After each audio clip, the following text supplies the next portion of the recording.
मेरा नाम पायल है। मैं एक मिडिल क्लास लड़की हूँ, जहाँ हर लड़की की आवाज़ धीमी होनी चाहिए। कदमों के लिए एक सीमित जगह होती है और सपने जो बताए जाएं देखने के लिए होते हैं। हमारे घर में अक्सर ये बात होती थी कि औरत का जेवर उसकी शर्म और हया होती है। पढ़ाई लिखाई से क्या मतलब? और मैं उन सब के बीच अपनी आंखों में किताबों की रोशनी लेकर खड़ी हुई थी।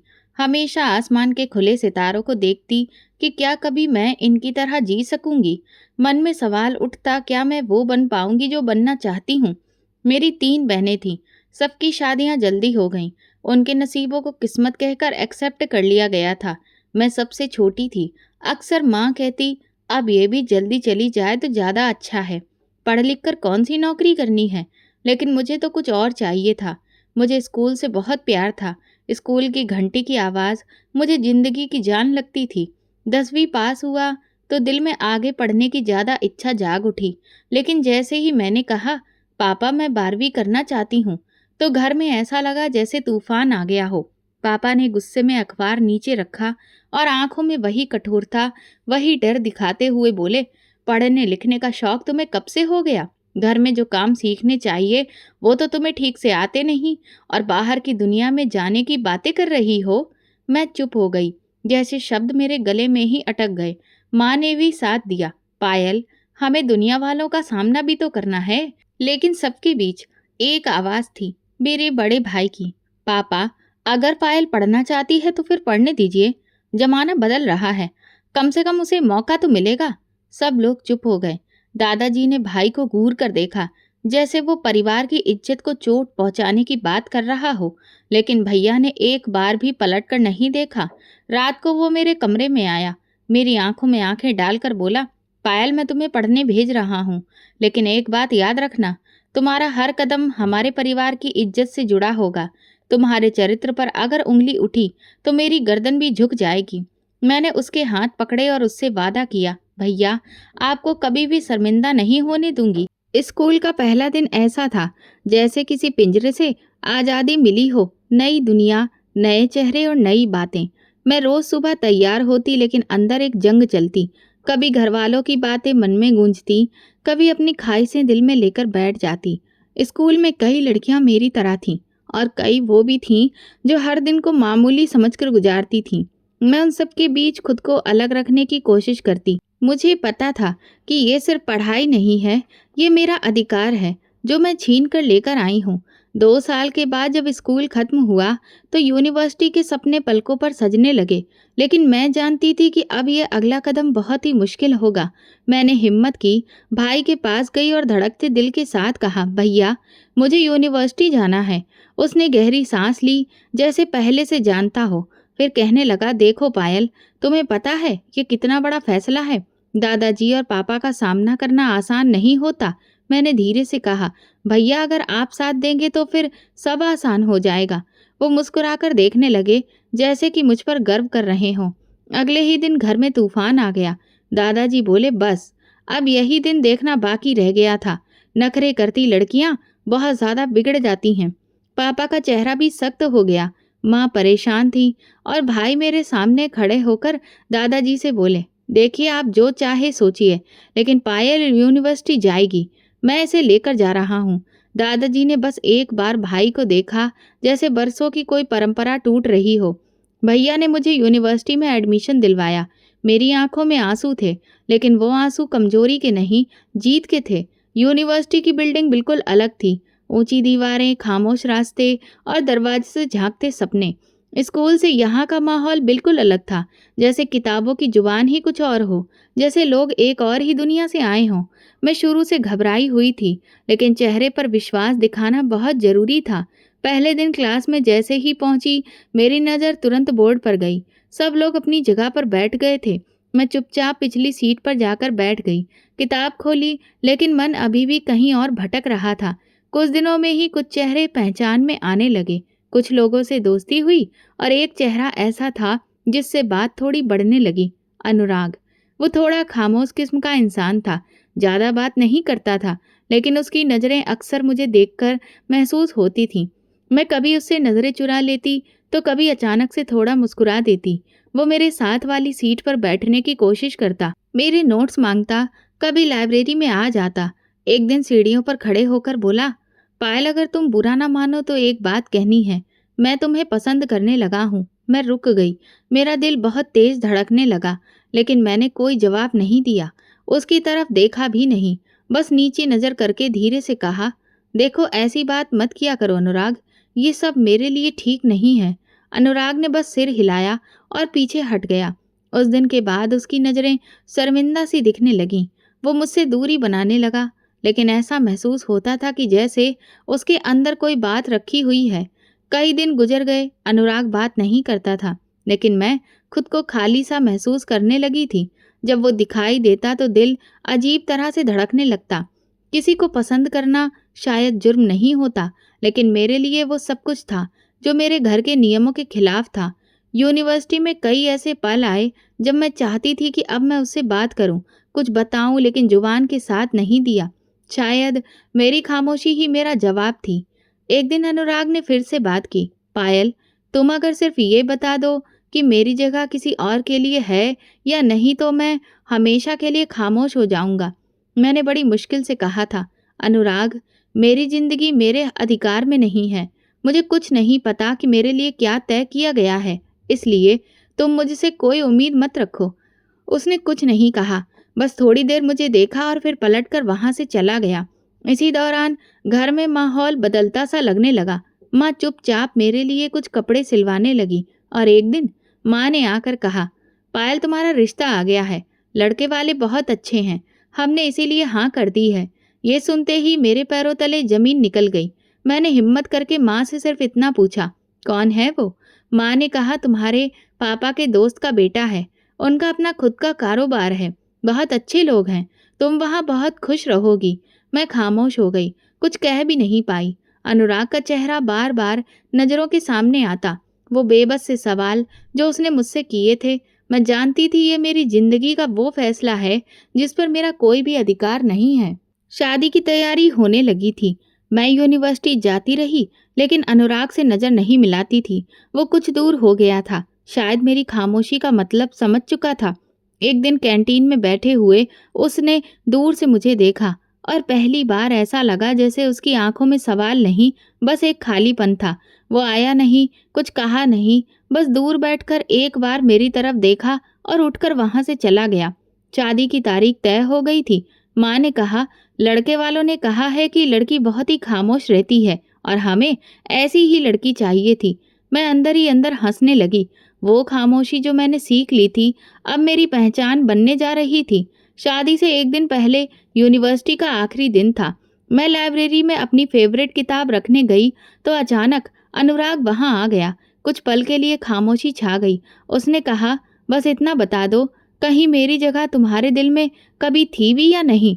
मैंने धीमी आवाज में कहा, हाँ, लेकिन वो जगह कभी मेरे पास बस में नहीं थी।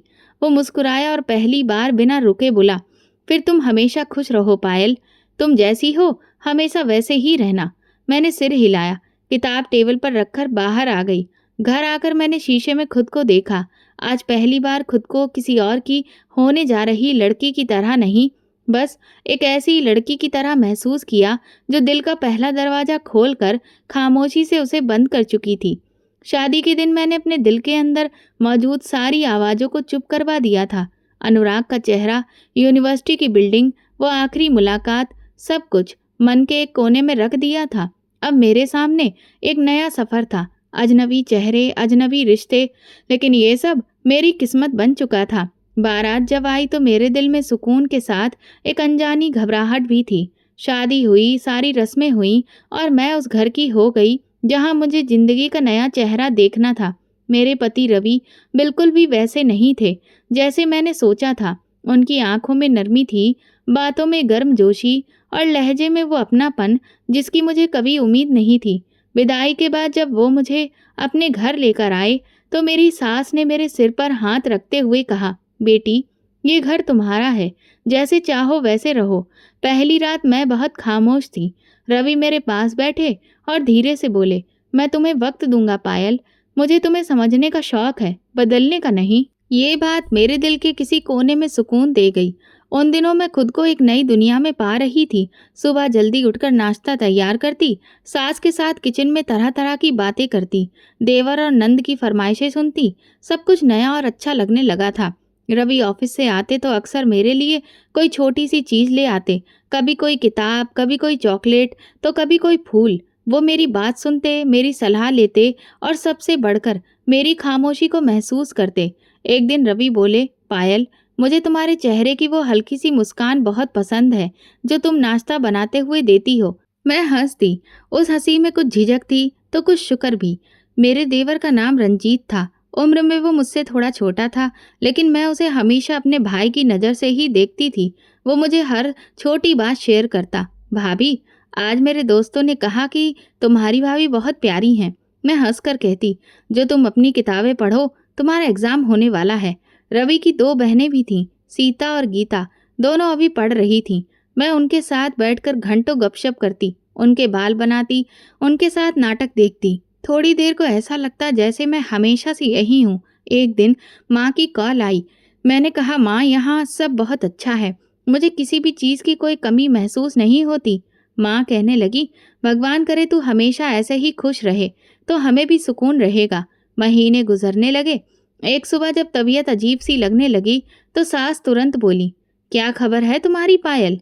कहीं कोई खुशखबरी तो नहीं है? और फिर जब टेस्ट की रिपोर्ट आई तो घर में जैसे त्योहार सा माहौल हो गया।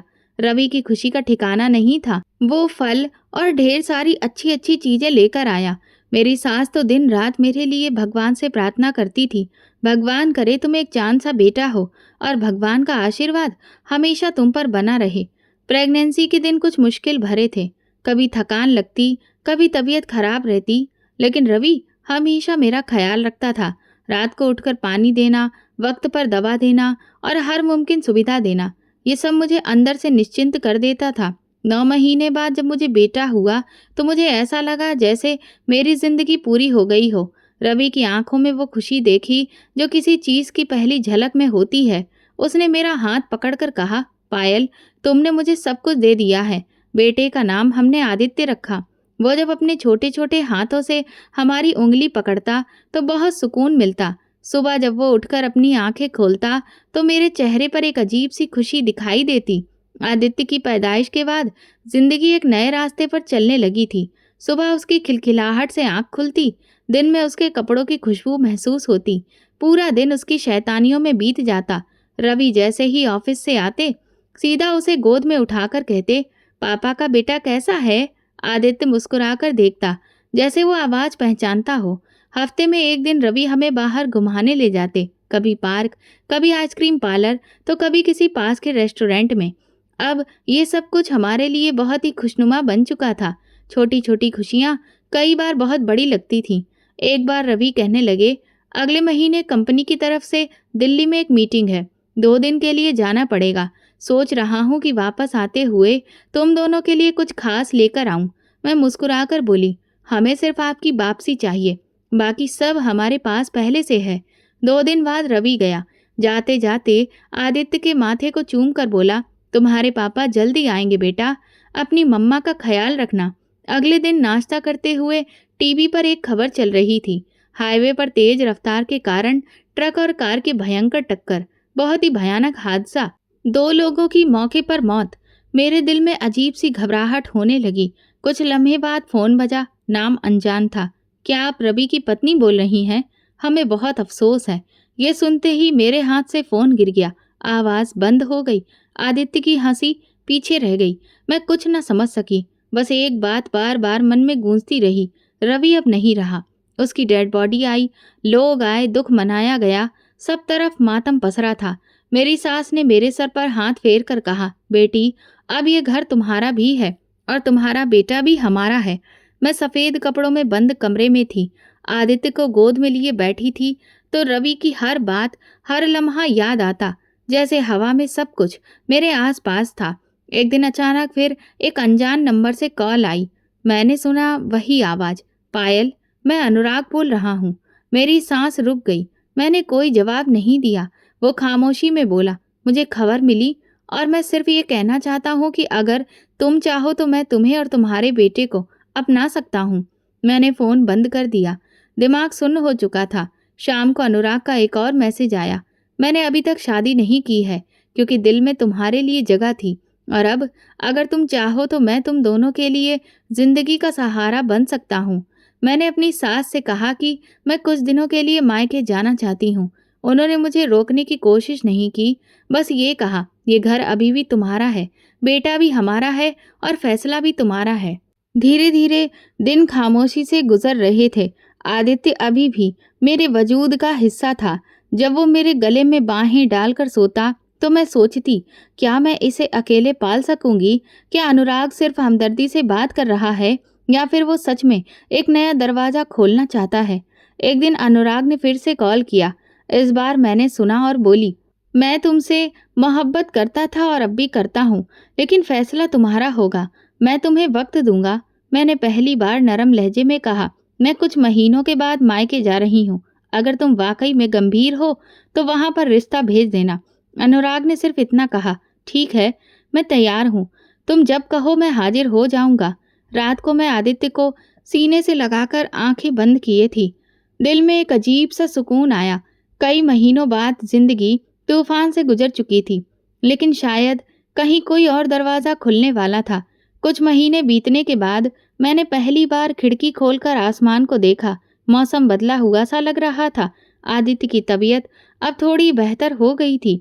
मैं खुद को समझा रही थी कि अब एक नया दौर शुरू करना होगा।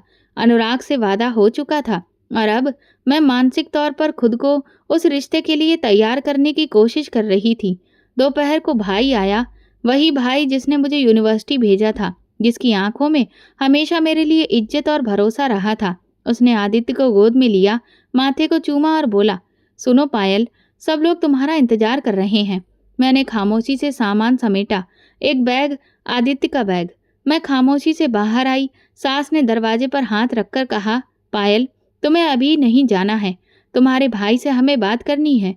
भाई ने चौंक कर पूछा, सब ठीक है? सास ने कहा, आपसे मुझे कुछ अकेले में बात करनी है, जरा अंदर आ जाइए। मैं दरवाजे पर ही खड़ी रही।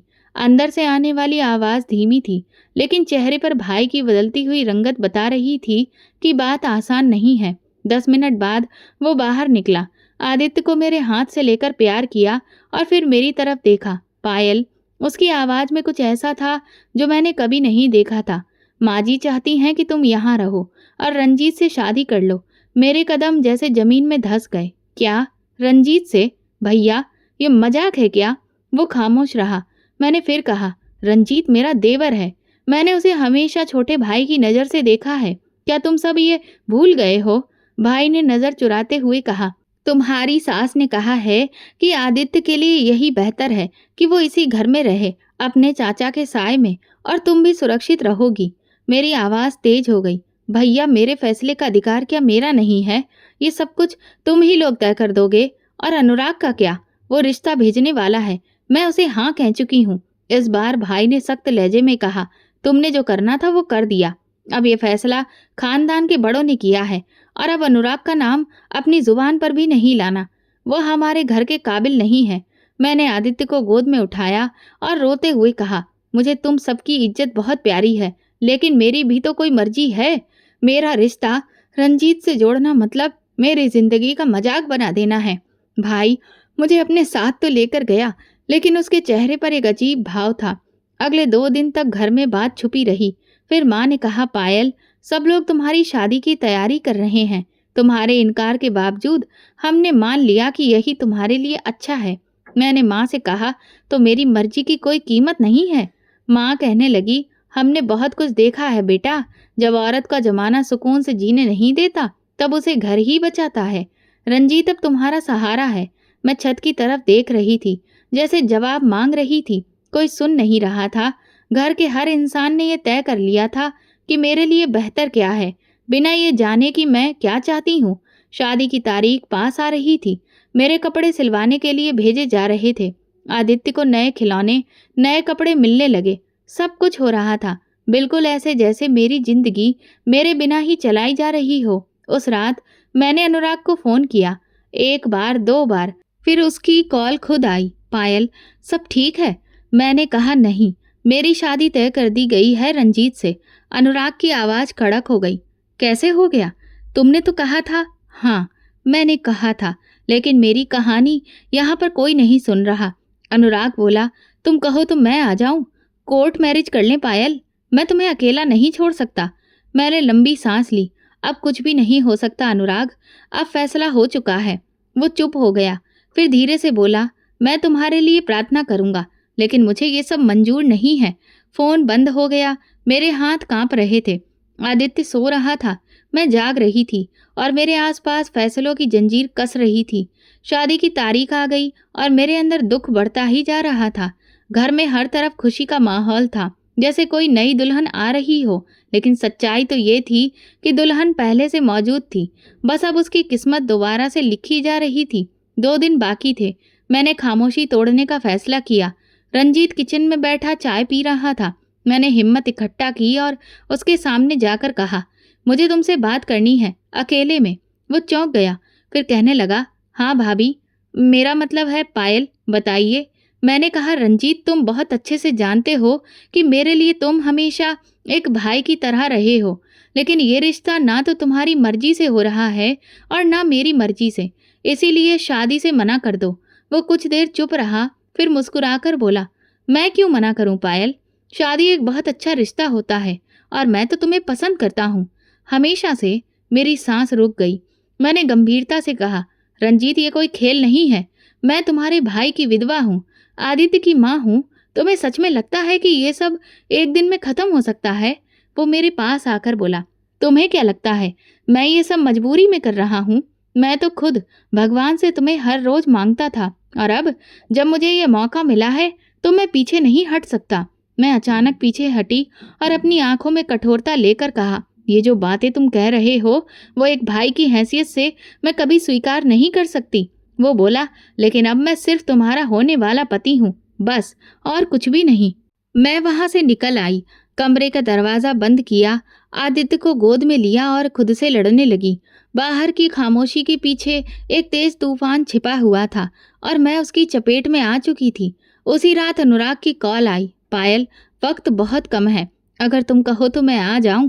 कोर्ट मैरिज के लिए तैयार रहो, बस तुम एक बार हाँ कह दो। मैंने धीरे से कहा, तुम अच्छे से जानते हो अनुराग कि मैं तुम्हें पसंद करती थी, लेकिन अब सब कुछ बिखर चुका है।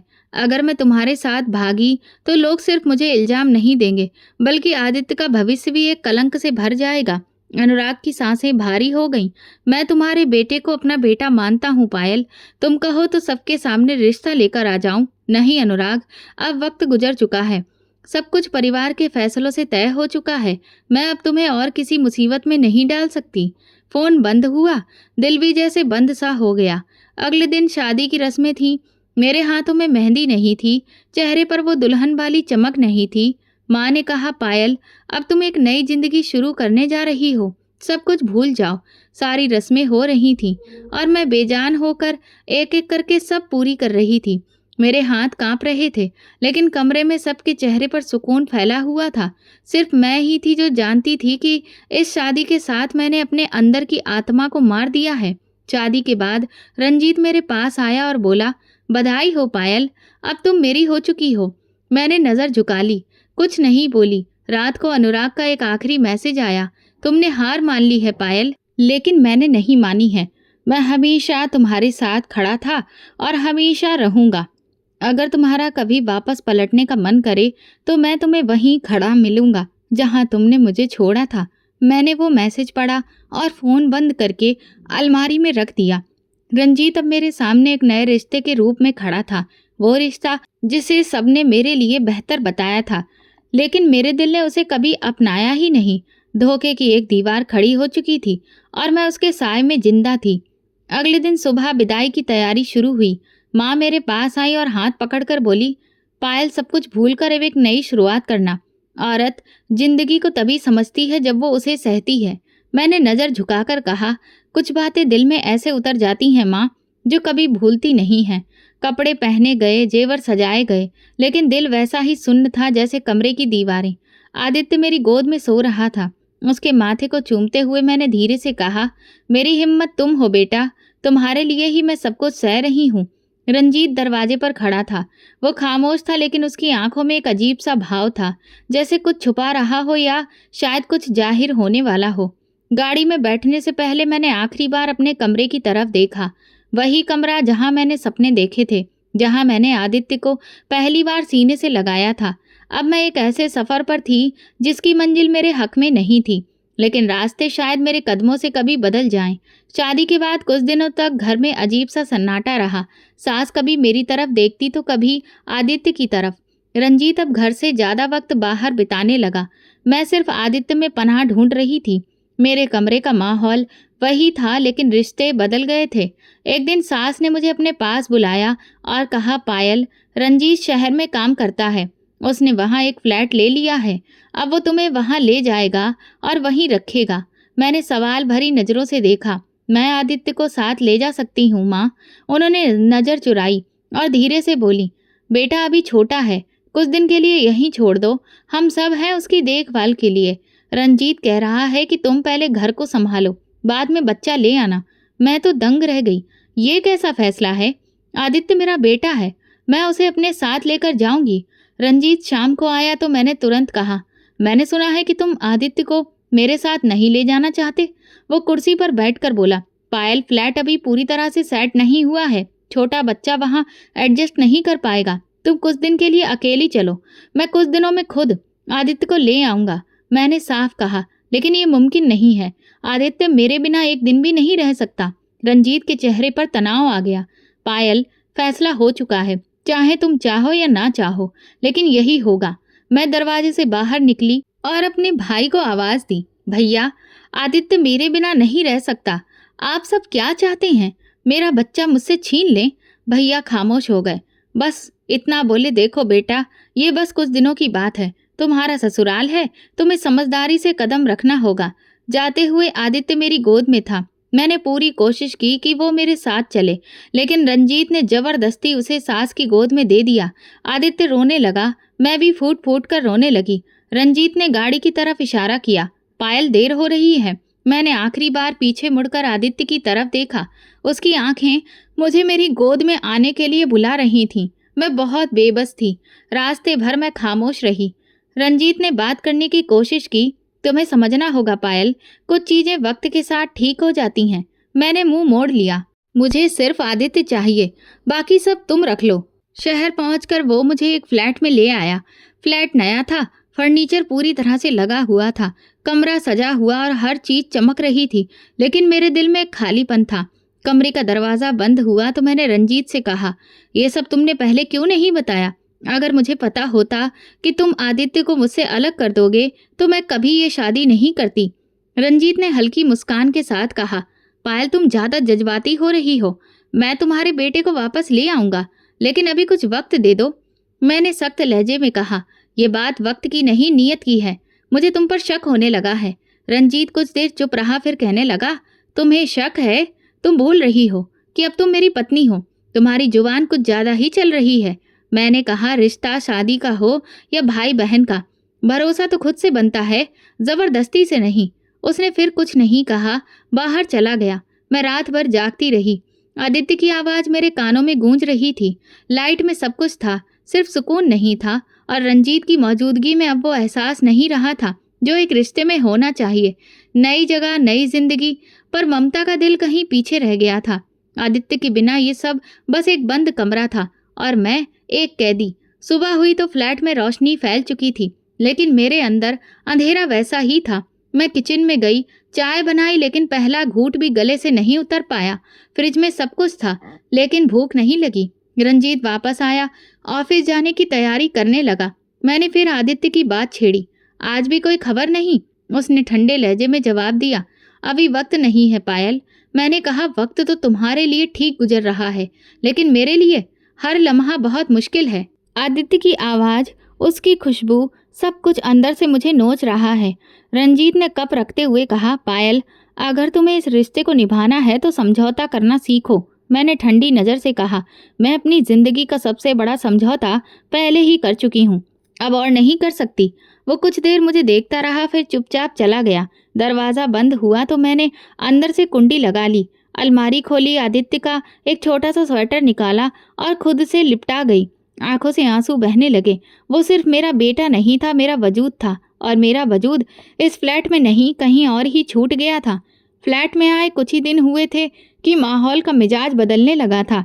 रंजीत की बातों में एक अजीब बदलाव आने लगा था। वो न आदित्य का जिक्र करता, न घर वापस ले जाने की बात। हर शाम देर से लौटता, कभी बहुत खुश तो कभी बहुत गंभीर। मैं दिन भर फ्लैट में अकेली रहती, खिड़की से बाहर गुजरती गाड़ियों को देखती, कभी फोन पर आदित्य के पुराने वीडियो चलाकर आंखें नम कर लेती। खुद से कहती बस कुछ दिनों की बात है, फिर मैं वापस चली जाऊंगी। एक शाम रंजीत आया तो पहले की तरह चुप नहीं था। बैठते ही कहने लगा, पायल तुम जानती हो, तुम्हारे जैसी खूबसूरती मैंने आज तक नहीं देखी। मैं चौंक गई। पहली बार उसके लहजे में ऐसी बात सुनी थी जिसने मेरे दिल में चुभन पैदा की। मैंने कहा, ऐसी बातें मत करो रंजीत, मुझे बहुत अजीब लग रहा है। वो हंसने लगा। अजीब क्यों लगता है? तुम मेरी पत्नी हो, मैं तुम्हारी खूबसूरती की तारीफ भी ना करूं? मैंने नजरें चुरा ली। ये रिश्ता तुमने खुद चुना है, मैंने नहीं, और तुम अच्छे से जानते हो मैंने तुम्हें कभी भी उस नज़र से नहीं देखा। वो मेरे पास आकर बैठा, मेरे हाथ को छूने की कोशिश करने लगा। मैं तुरंत पीछे हट गई। रंजीत, मुझसे दूर रहो। रंजीत कुछ देर चुप रहा, फिर बोला, पायल, मुझे तुम्हारे किरदार से कोई शिकायत नहीं है, लेकिन तुम्हें समझना होगा मैं तुमसे सिर्फ शादी नहीं, प्यार भी चाहता हूँ। मेरे अंदर कुछ टूटने लगा। मैं उठकर कमरे में जाने लगी तो उसने मेरी कलाई पकड़ ली। तुम मुझे क्यों ठुकरा रही हो? मैंने खुद को छुड़ाने की कोशिश करते हुए कहा, क्योंकि मैं तुम्हें कभी अपना पति मान ही नहीं सकी। तुम मेरे पति के छोटे भाई थे और रहोगे। तुम्हारी नीयत पर शक मुझे तभी हो गया था जब तुमने आदित्य को मुझसे अलग कर दिया था। रंजीत तंजिया लहजे में कहा, तुम्हें मेरी नज़र से दिक्कत हो रही है? सुन लो, मैं तुम्हारी खूबसूरती का दीवाना हो चुका हूँ। तुम जैसी औरत अगर मेरे हाथ आ जाए तो मेरी किस्मत बहुत अच्छी है। ये सुनते ही मेरा सब्र टूट गया। मैं आगे बढ़ी और एक जोरदार थप्पड़ उसके चेहरे पर दे मारा। शर्म आनी चाहिए तुम्हें। मैंने तुम्हें हमेशा एक भाई माना था, लेकिन तुम क्या निकले? कम से कम तुम्हें मेरे पति की इज्जत का ही लिहाज होना चाहिए था। रंजीत का चेहरा गुस्से से लाल हो गया। वो उठ खड़ा हुआ। अब तुम मुझे थप्पड़ मारोगी? मैं तुम्हें पत्नी बनाकर गलत किया। मैं दरवाजे की ओर बढ़ी और तेज आवाज में बोली, खबरदार, जो तुमने एक कदम भी मेरी तरफ बढ़ाया मैं तुम्हें तुम्हारी औकात याद दिला दूंगी। उसने हंसी उड़ाई।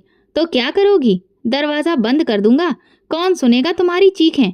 मैंने दरवाजा खोला और पूरी ताकत से चिल्लाई, निकलो, अभी इसी वक्त मेरे कमरे से निकलो, वरना ऐसा कुछ होगा जो जिंदगी भर याद रहेगा। रंजीत कुछ देर खड़ा रहा, फिर कमरे से चला गया। मैंने दरवाजा बंद कर अंदर से कुंडी लगा दी। बिस्तर पर बैठी थी, हाथ कांप रहे थे। यही वो इंसान था जिसे मेरे घर वालों ने मेरा भविष्य समझ लिया था, लेकिन वो मेरी ममता को छीनने के बाद अब मेरे वजूद पर भी हमला कर रहा था। रात गहराती गई, लेकिन नींद आंखों से दूर थी। करीब 2 घंटे बीत चुके थे जब अचानक दरवाजे पर जोरदार दस्तक हुई। मैं चौंक गई। दिल की धड़कन तेज हो गई। दस्तक रुकी, फिर तेज हो गई। पायल, दरवाजा खोलो। ये रंजीत की आवाज़ थी। मैंने कहा, नहीं, मैं नहीं खोलूंगी, तुम हद पार कर चुके हो। अचानक खामोशी छा गई। कुछ पल बाद कुंडी से चाबी की आवाज़ आई। मुझे याद आया, इस फ्लैट की मास्टर की भी है जो रंजीत के पास है। दरवाज़ा धीरे से खुला। मेरी आंखें फैल गईं। रंजीत के साथ 3 अजनबी आदमी अंदर दाखिल हुए। उनके चेहरे पर अजनबीपन नहीं, दरिंदगी झलक रही थी। मैं घबराकर पीछे हट गई। ये लोग कौन है रंजीत? तुम्हें शर्म नहीं आती? रंजीत ने दरवाज़ा बंद किया और जोर से हंसा। शर्म? पायल, तुम्हें क्या लगा था मैं तुम्हें पत्नी बनाकर इज्जत दूंगा? तुम तो बस। वो रुका और फिर घिनौनी मुस्कान के साथ बोला, तुम बस एक खूबसूरत चिड़िया हो। मैं तुम्हें सिर्फ इसलिए अपनाया था ताकि अच्छे दाम में बेच सकूं। मेरे कदम लड़खड़ा गए। एक आदमी ने पास आकर कहा, यही है ना लड़की? रंजीत ने सर हिलाया। हाँ, यही है, खूबसूरत और पूरी तरह अकेली। मेरी जुबान बंद हो गई, लेकिन आंखों से आंसू बहने लगे। मैं चिल्लाई, तुम पागल हो गए हो? मैं तुम्हारी पत्नी हूँ। रंजीत ने घमंड से कहा, पत्नी? ये शादी सिर्फ दिखावा थी। मुझे तो बस एक मौका चाहिए था। अब तुम मेरे लिए बस एक सौदा हो। एक और आदमी बोला, रंजीत, ज्यादा वक्त मत गवाओ, हमें इसे लेकर जाना है। मैं कमरे के कोने में जाकर दीवार से चिपक गई। हे भगवान, मेरी मदद करो। तीनों मर्द मुझे घेर कर खड़े हो गए। उनकी नजरें मेरे वजूद को नोच रही थीं। रंजीत की मक्कार हंसी गूंजने लगी। मैं दीवार से लगी आंखें बंद कर भगवान से प्रार्थना कर रही थी, कुछ भी करो, मुझे बचा लो। अचानक दरवाजे पर जोरदार धमाका हुआ। एक पल के लिए सबके कदम रुक गए। दरवाजा एक झटके से खुला और 2 लोग अंदर दाखिल हुए। अनुराग और मेरा भाई। रंजीत के चेहरे का रंग उड़ गया। मैं भी अविश्वास से भैया को देख रही थी। अनुराग को देखते ही मेरी सांस अटक गई। आंखों से आंसू नहीं निकले, बस एक ठंडी सांस निकली। अनुराग ने अंदर कदम रखते ही तेज आवाज में कहा, पुलिस रास्ते में है। अगर किसी ने भागने की कोशिश की तो तुम सब पकड़े जाओगे। मेरा भाई गुस्से में आगे बढ़ा। रंजीत का गिरेबान पकड़कर उसे दीवार से जोर से दे मारा।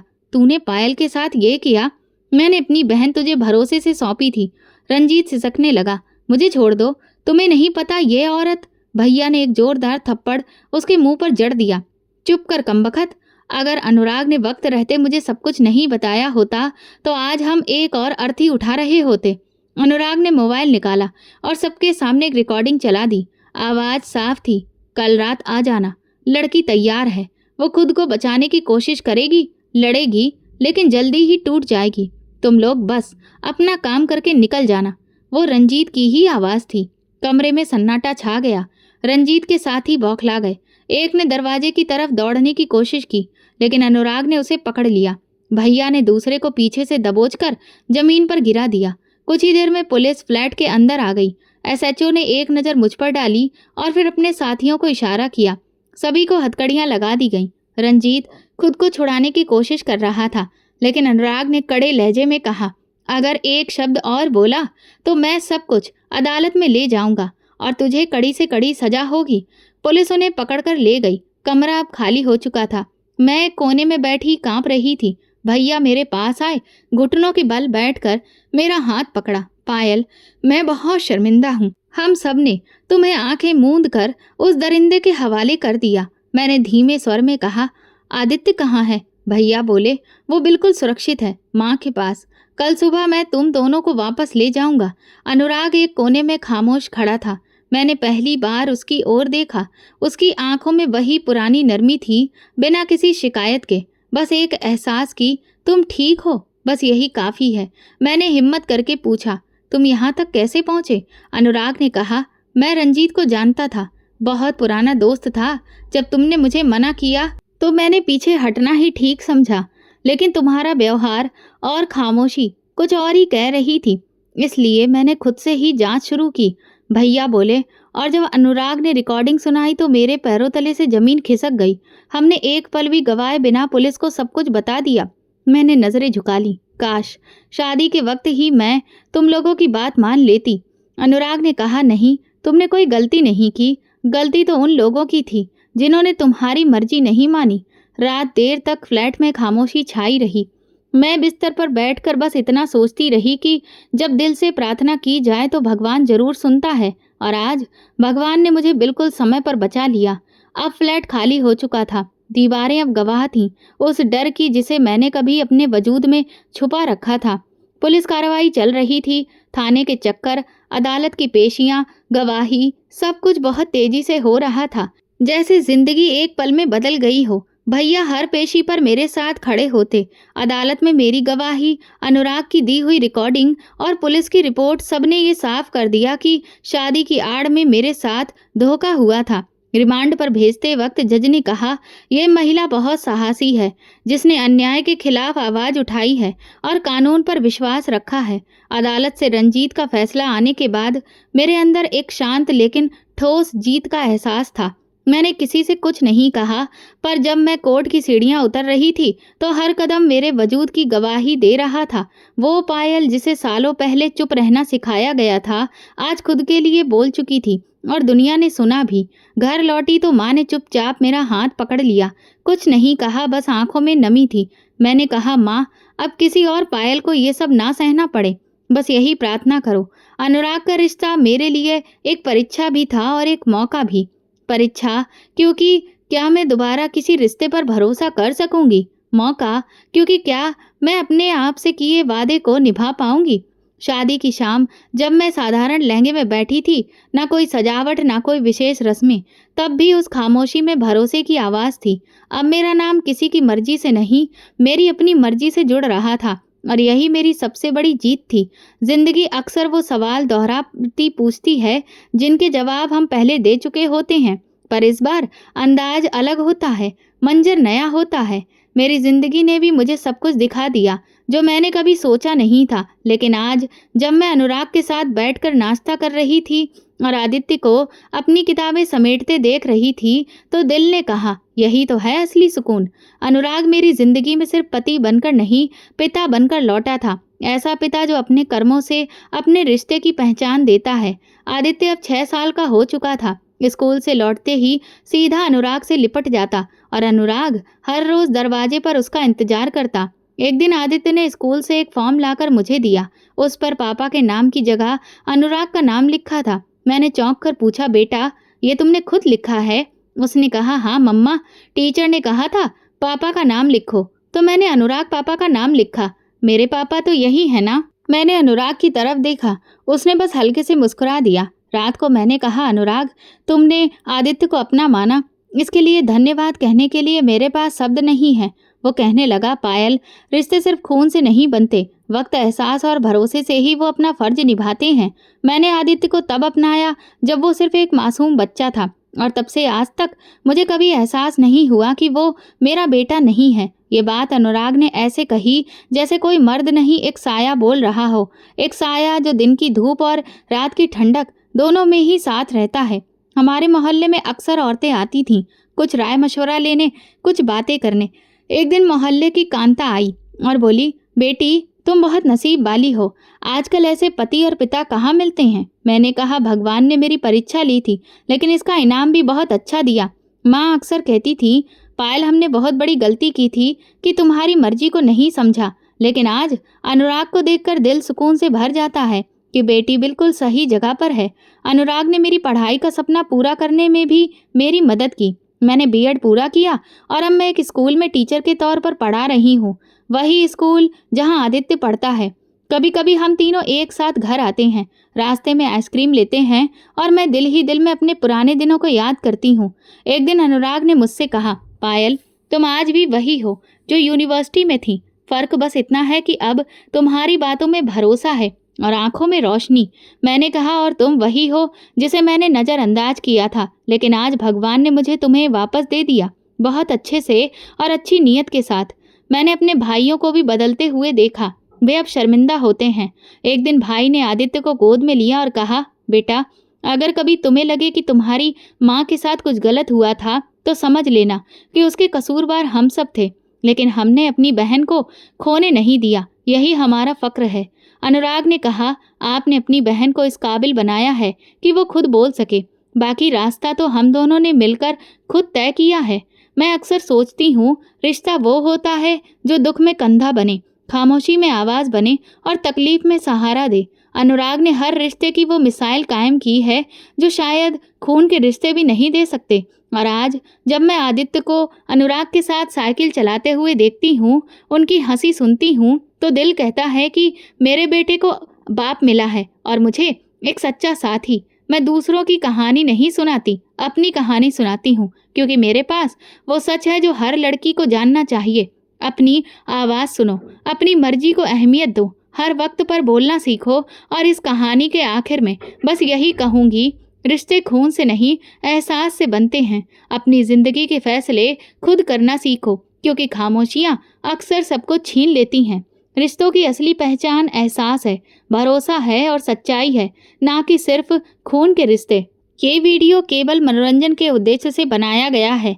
सभी पात्र काल्पनिक हैं। वास्तविक व्यक्तियों, जीवित या मृत या वास्तविक घटनाओं से कोई समानता विशुद्ध रूप से संयोग है।